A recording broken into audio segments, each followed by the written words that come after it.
बाबासाहेबांनी महात्मा फुल्यांचा आदर्श डोळ्यासमोर ठेवून रमाईला वाचायला लिहायला शिकवलं आणि ती रमाई बाबासाहेबाला पत्र पाठवते.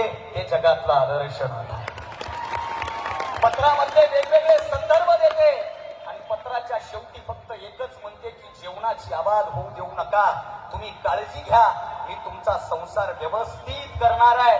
आणि बाबासाहेब पत्र करतात, पाठवतात, रमा सध्या जरा नाजूक परिस्थिती चालू आहे, मी येऊ शकत नाही, पैसे पाठवू शकत नाही.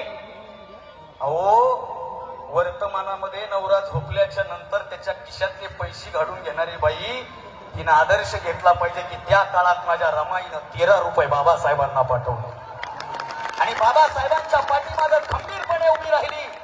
पोटची पोरं मारल्याच्या नंतर सुद्धा बाबासाहेबांना आदर देणारी आणि बाबासाहेबांचा सन्मान करणारी आदर्श माता म्हणजे रमाई आहे.